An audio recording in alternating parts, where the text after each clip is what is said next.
Welcome to Corpstruction, the podcast of the Tulsa District U.S. Army Corps of Engineers. I'm your host, Brandon Parrish. Today I have Abby Jones with me. June is National Safety Month, and we brought Abby on to talk about not only water safety, but some of the other recreation-associated safety issues out there, if you're at your campsite or whatever. First of all, though, Abby, welcome to Corpstruction. Thanks, Brandon. I'm happy to be here. Is this your first time? First time. This is your first time I've interviewed you? In all? No, not first time ever interviewed, but podcast, yes. Yeah. Oh, yeah, wow. First time. I thought I would have interviewed you on the podcast by now. We've done a little bit of water safety stuff directly at Eufaula. Yep. And Audrey from Texoma that's did right. one of the water safety events. Yeah, we just did that one like less than a month ago. Yep. So, a little over a month ago now. But thanks for taking the time. I know it was kind of short notice for you to come over here, and you're only the second person who's been interviewed in this studio. So it's awesome studio, by the way. Yeah, it is cool. Love it. There's all this cool water safety stuff behind Yes. Yes. So let's talk about National Safety Month and what are some of the recreation issues that people encounter where safety is, should be a concern. Yeah. So we have a lot of people that come to our lakes, of course, not only to recreate on the water, but also to camp. And so some of the things, being weather aware, not only when you're in the campground, but on the water is very important. So everybody has a cell phone for the most part nowadays. Make sure you're checking the weather. So you're weather aware of what's going on, especially in this time and May, June time frame. It's kind of a hit and miss. So that's a big thing. And then of course with the water safety is a big mission of the Corps, and not just water safety, but keeping all of our visitors safe when they come out to our lakes. But going out to the water, biggest thing that you can do is wear that life jacket. You never know what could happen. So wearing that life jacket's going to be a savior. It could save your life, for sure. Now you're a former ranger. Yes. And you were at what lakes were you at when you were a So ranger? I started up in Kansas at Council Grove, Marion, and then I worked at Keystone, Eufaula. So you've seen the full gamut of recreation. Yes. from up in Kansas all the way down at Eufaula and Keystone. Yep. When we're talking weather aware, can you talk about how much of an impact, even a change in the wind can make on some of the lakes? Yeah, so just not only being weather aware if there's a storm coming, but if the wind is going to change throughout the day. That can change, it's of course going to be a little rockier out there on the boat. It could strain you a little bit more as far as being out there on the waves. You get tired. And then, of course, the sun, if it's beaming down, it's going to wear on you. Make sure, you have something to drink. Is that alcohol? Probably not the best thing to boat and, have alcohol with it. If you do have somebody that's going to drive the boat that hasn't been, but hydrate with water, preferably, or some kind of electrolytes is a good thing. And then, like I said, be responsible. Make sure you have somebody, if you are partaking in alcoholic beverage, have somebody that's going to drive you around. But yeah, definitely weather plays a big factor out there. A lot of people think, oh, it's just like going to the swimming pool and laying there. No, driving a boat, being out on the water is completely different. You have wave action, you have the sun beaming down. Lots of different factors out there that's not just like going to a swimming pool, laying out and sunning. And when you're on a boat, especially on a lake in Oklahoma, can you talk about some of those safety items that you're required by law to have? Yeah, so I mentioned the life jacket before. So everybody on board needs to have a life jacket. And that doesn't mean that an adult can wear a kid's life jacket or a kid can wear an adult life jacket. It has to be one that is sized right for the individual. And it needs to be within arm's reach. Do we want that underneath the compartments? If something would happen in an emergency situation, are you going to be able to grab it? No. So it needs to be within arm's reach. If we come out there on boat patrol and we say, hey, can we see your life jacket? You should be able to grab it and show it. Or better yet, have it on. Yeah, that's a good thing. But you also need to have sound producing device, fire extinguisher, and a throwable device. Usually that's a seat cushion that's on your boat you can buy. A floating seat cushion, Yes. right? Yep.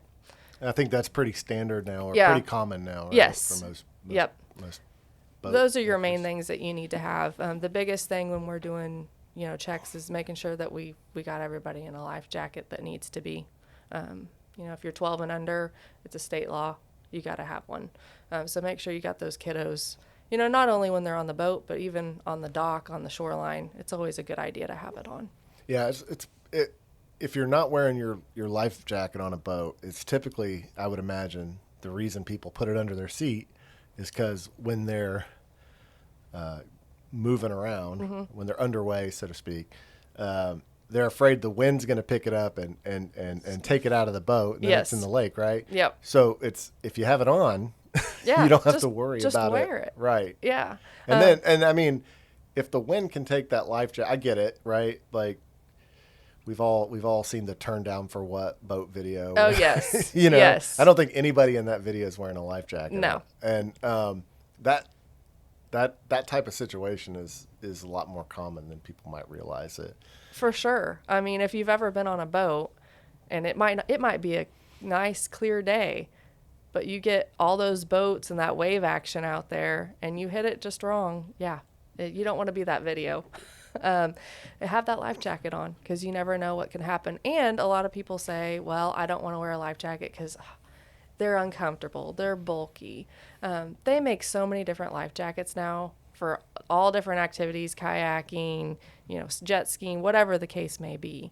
They have all different types. They have inflatable life jackets, which are awesome. A lot of our park rangers wear those. I wore one when I was a ranger. They're nice and lightweight, but yet if you fall into the water, they're automatically going to inflate, or you can manually inflate it. They also have a fanny pack one now. So, wow. No tan lines, because that's a big thing. The tan lines of them. I've heard that before from visitors, but it's okay.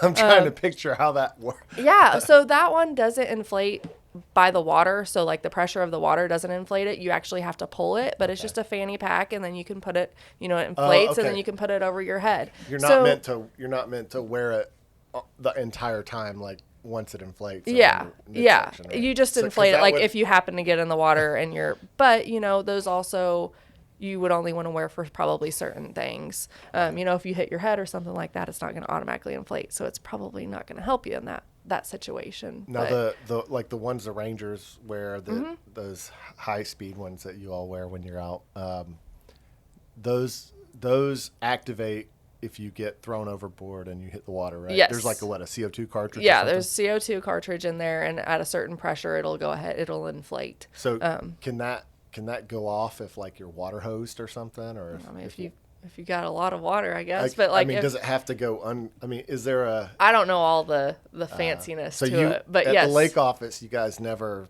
tried to play? Oh, we have to try them. So like, no, I mean like play pranks on each other. Oh, and no. No. Now, if you do remember, we did a water safety PSA. I don't know but we had a ranger that inflated it afterwards, which was pretty funny. Yeah. But yeah, they really go. I mean, and they do work. We have, as part of our EVOC, which is our boating instructor course that most park rangers take, you have to jump in with an inflatable life jacket so you know how it feels, when it inflates and how to properly use it and everything, which is really great. They're a really great tool, especially for fishermen that maybe don't want to wear a life jacket or never have wore a life jacket. They're fairly cheap. They're not real expensive, not as much as when they first came out, but definitely worth the money. Yeah, I think at the end of the EVOC course, that's when typically the commanders go out there and it's push your boss in a lake day. So every year they because that's part of the thing that if with the training, right? Yeah, if you wear an inflatable life jacket with the Corps, you have to go through that training. You have to jump in and have it inflate and do that whole jazz, so you know how it works and all that. Move to the shoreline. Yes. And camping areas. What are some of the safety concerns people should be should have when they're out at a campground? So if you're at a campground, I would say, a lot of people like to have a fire because, you go camping, you want to have a fire, you want to roast marshmallows, hot dogs, whatever the case may be. That's what we do. It's fun. But we do ask, make sure you keep the fire in the fire ring. Don't make your own. We have provided those for you to use, and then your grill also. Fire risk, of course, in Oklahoma, we all know when it gets dry, is pretty high. So there may be bans too in your county. So make sure you're aware of those and abide by those.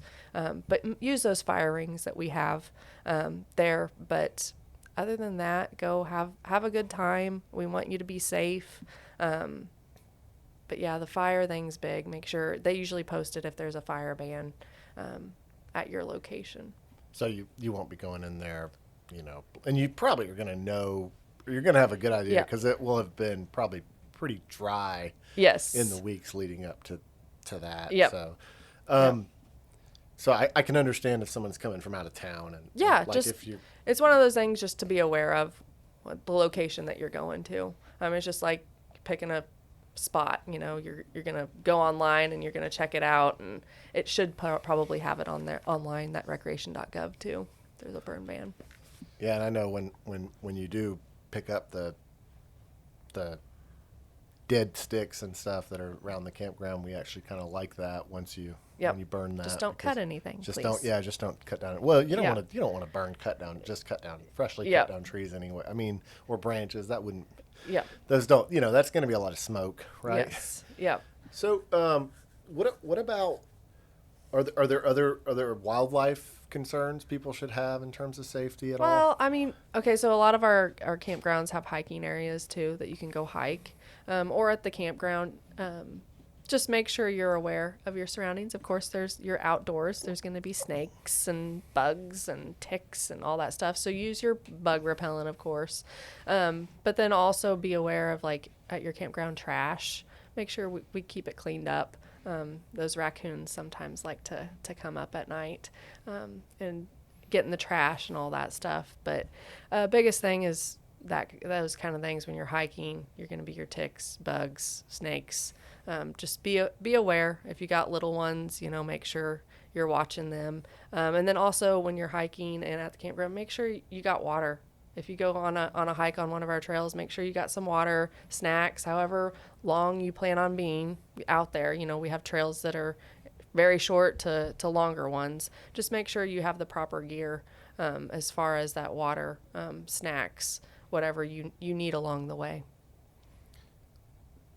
We have a lot of off-road vehicle areas. Yes. In our, what are some of the requirements for those types of areas that people have to, if they're out there? Well, it really depends on the area, but I know Keystone has Appalachia Bay, which is very popular.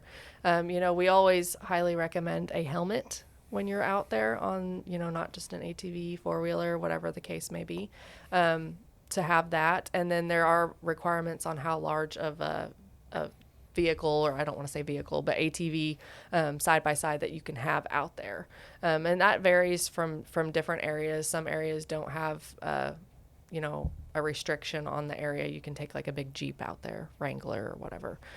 So just be aware of whatever area you go out to. Their rules. If you don't know them, ask.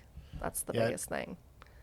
And if you've got a vehicle that's too wide at Appalachia Bay, there's going to be some trails you're going to immediately prohibit yourself from being able to get onto anyway. Yeah. Because there are some width restrictions, I know. Yes. Yeah, that one's definitely make sure you go by the width. And the gate, I know that used to be the gate you couldn't get anything, bigger through. Oh, did they change out the gate, or is it still? That was when I was there, but I don't know what it is now. I think the last time I was there, that was the same situation. Yeah. You couldn't get through if the, like you can't take a Jeep Wrangler out there. Like they're more of a side-by-side, smaller side-by-side Ranger.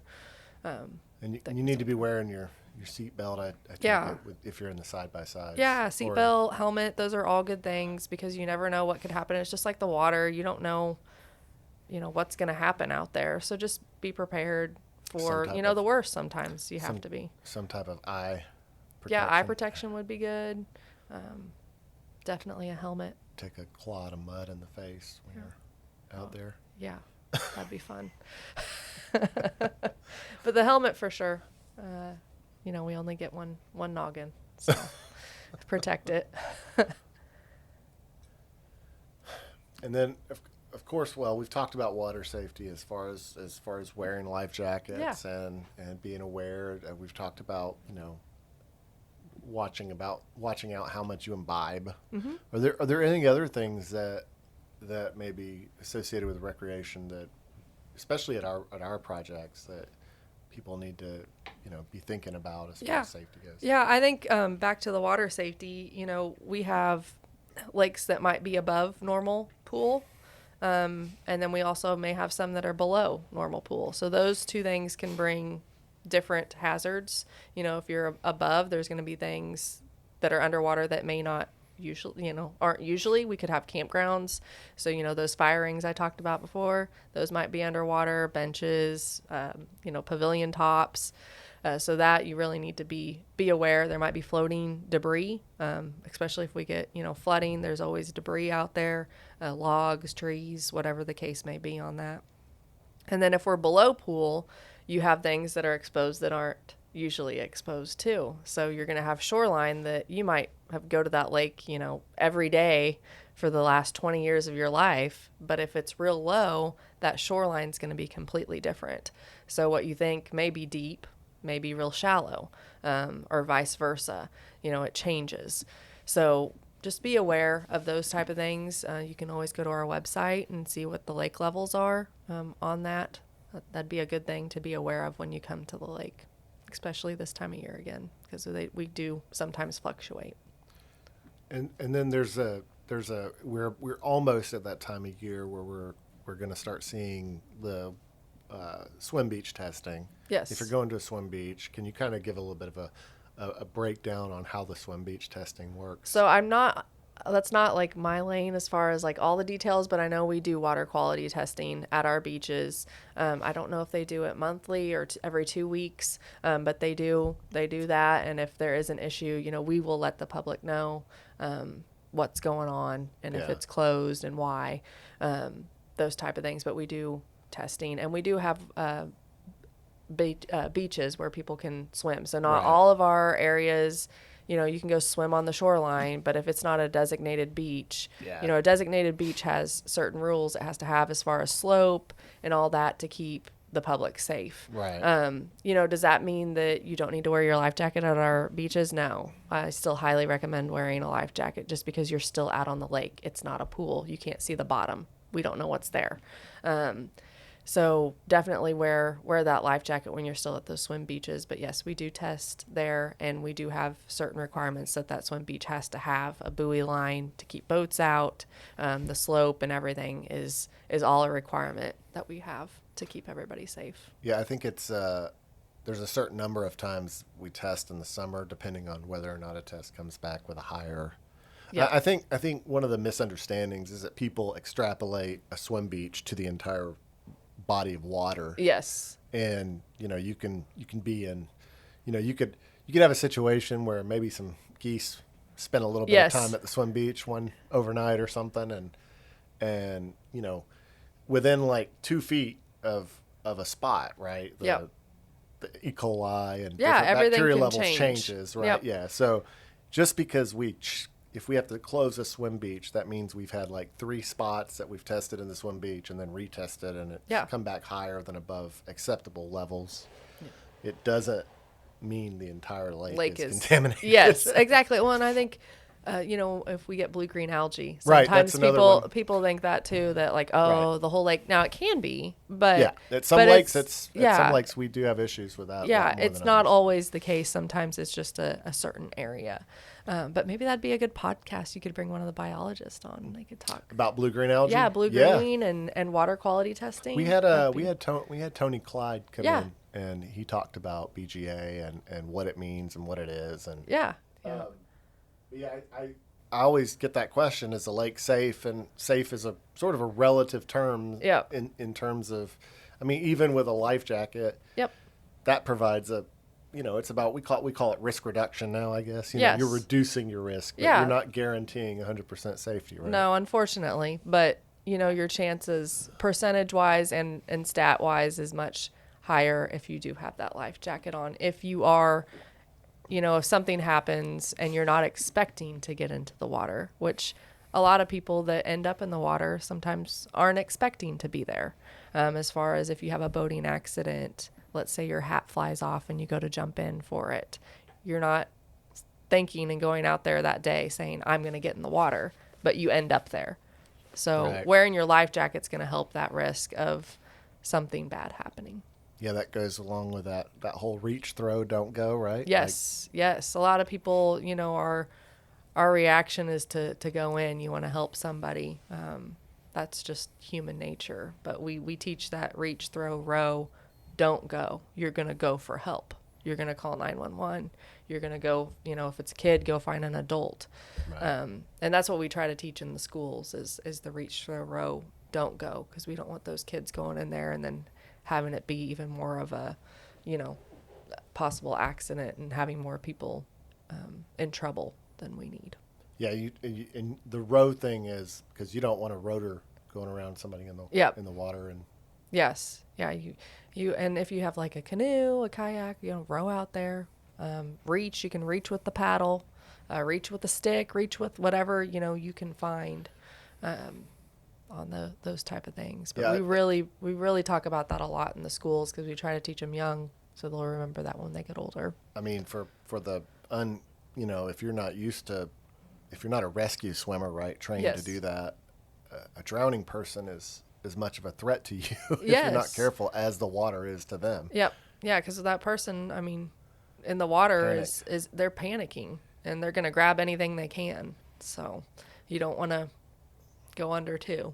Yeah, so there's another good reason why you should be wearing your life jacket if you're on a boat or around the water, if you're going to be around the water. It is interesting how I know working for the Corps kind of impacts your perspective on water safety because, like, there's been situations where even if I'm going somewhere near water, Yes. if I have my kids with me, do I have life jackets Yes. in the car for Yep, them you're to wear? thinking it. Because Yeah. my biggest fear is, like, you know, kids love water. Yes. Well, they're attracted to it. I mean, Yeah. it's just in their nature. I mean, I grew up going to the lake. Right. And do I remember going, oh, I got to wear my life jacket? No, not at all. But now working for the Corps, especially as a park ranger, Because you see the other side of it. You see things, and Yeah. it makes you change your perspective on, okay, life jackets, not that they weren't important, but they're even more so important. Yeah. You know, we want everybody that recreates at our lakes to go home to their loved ones. And a lot of people say, oh, I don't want to wear a life jacket for whatever reason. Well, you may not want to, but wear it for your kids. Right. You know, wear it for them so that they can have you come home. You've been the president of the Water Safety Council for, like, how long now here in gosh. Tulsa? Probably since I've been in the district. Half a So probably decade? like eight 8 years. 7, 8 years. Yep. Wow. Yep. So it's a good thing. BJ Parkey's also been on there a Right. long time, like 14 years, I think. Right. Yeah. Yeah. He's been very active with it over Yep. the years. So you all track the numbers every year, Mm-hmm. and then we track them by fiscal year, right? Or Yes. is it calendar year? It's fiscal year. Okay. Yep. We track those, and then we send those up to, of course, we have to do our reporting. It goes up to headquarters, and then headquarters, Pam Doty, and headquarters comes out with the final numbers because, you know, a lot of those, we have to make sure that, you know, was it an actual water-related recreation fatality or did unfortunately the person have a heart attack or something else. So we have to get all the details and then bring those out stat-wise. And Lake Patrol typically takes the lead on. Correct. So Right. Oklahoma Highway Patrol, we usually have at least one person that's assigned to the lake, and possibly two. It just depends. And they are the ones that take the lead as far as we'll take our boat out with them and everything, but they're the ones kind of managing it, talking to the media, doing those sorts of things on when an accident may occur. Yeah. Yeah, and I know one of the stats we've looked at in the past was when there's a drowning, especially, like, a pretty high percentage of those were within arm's distance of a person. Yeah, or they a can. boat, right? Yeah, I'm not sure the stats on that, but Yeah. yes, they can be. Usually, somebody sees it, unfortunately. Yeah. Or fortunately, they see it, and we were able to save them too. So it can go both ways. But yeah, usually they're with somebody. But we do have the occasion, maybe fishermen that's out there loading, unloading their boat, or something happens, it drifts off, and they go out for it on that. But yeah, our numbers, I feel like age-wise, it's that 18 to 35 is what we usually target males, because, they can do anything, which is great. I mean, everybody can do anything, but wear that life jacket. But have been seeing that increase a little bit with age. We've seen more of like the 45 plus, and this is just Tulsa District. So that 18 to 35, I think, was like 33%, but that 45 and older was like 31%. So it's not too far behind. So we were seeing, I would say, in the last 5 years, an increase age-wise in our water recreation related fatalities. Do you think that maybe that has something to do with just the fact that people are aging up into the people who typically would even be out on the lake? Yeah, starting to age that up could into very that point? possibly, that could be it. It's hard to pinpoint, it's always hard to pinpoint, well, why are we having this many drownings versus this year versus, the next? Was it visitation? What is it? It's really hard to pinpoint those things down, but we do know that it's, that 18, I would say, even to 80 males that we're really trying to target. And I know the National Water Safety Team came out with the Life Jackets Worn Nobody Mourns campaign to try to target that age group, to tug at those heartstrings. We don't want anybody to have to mourn. We want everybody to come home. Can you tell us what difference a life jacket makes statistically in terms of I think it's like 99% or something? Yeah. Where they aren't wearing a life jacket. Right. Yeah, it's 89, I think, might be the national one, but ours, I think, was like 90% that aren't wearing a life jacket on those fatalities that happen. And some may say, well, so people that have their life jacket still, drowned? Well, not necessarily drowned, but it might have been, they might got hit by a propeller, something like that. Sometimes, unfortunately, so we things. Factor that in. Yeah, there's things that do happen that we have no control over. Right. Unfortunately. Yeah, I think when some people go in, sometimes there have been cases where there's like a heart attack or something where somebody is wearing a life jacket. Yep. They may be dead before they hit the water, or they may have hit their head, like you said, when they fall in. Some things, there's different factors there with all of them, unfortunately, and right. But the life jacket's designed in such a way so if you hit your head and you're knocked unconscious, provided you're not face down, which I think. Yeah. I mean, you've got a better chance still. The life jackets are designed, like puddle jumpers aren't, but for kids, but they're more of like, they keep you upright, but they don't, like the other ones keep your head up and back on that. But yeah. So you still got a better chance wearing that. Yes. I mean, at least you're up, Yes. Yeah. You have, stats show that you have a much better chance if you would have that life jacket on to survive. But there's always those things, unfortunately, that happen. And I know.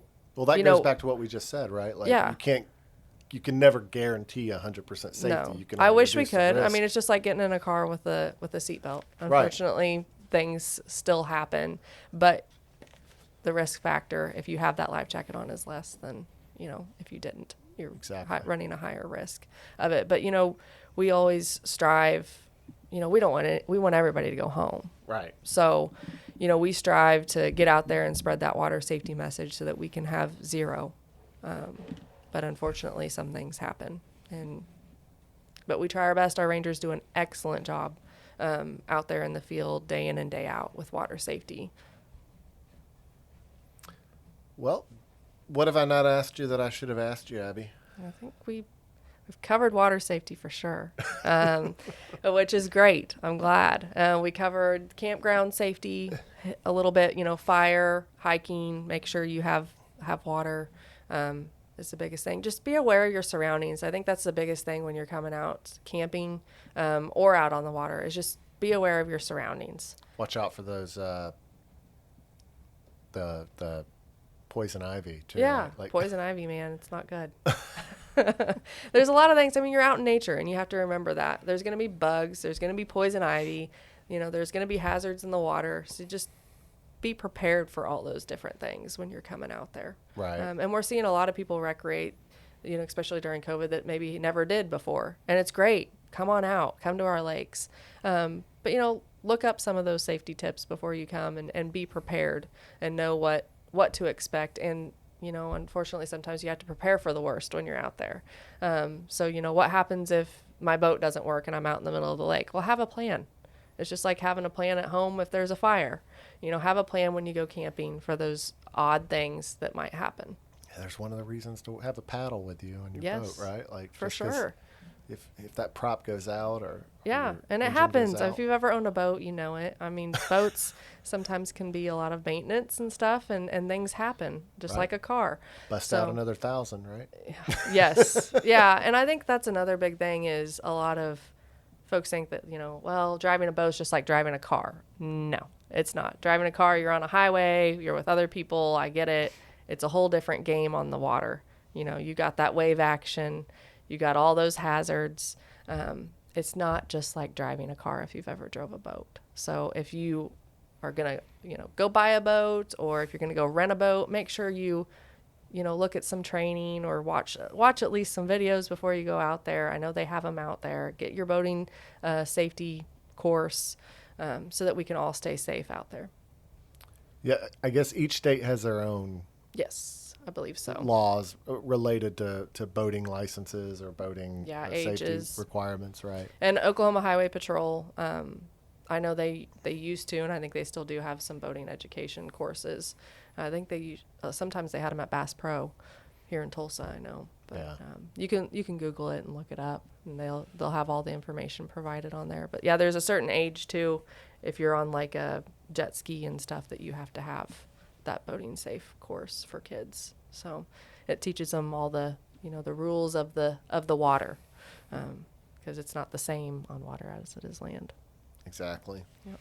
Well, Abby, I really appreciate you taking the time to sit down with us and talk to us about National Safety Month, and especially as it relates to recreation, the safety requirement or the safety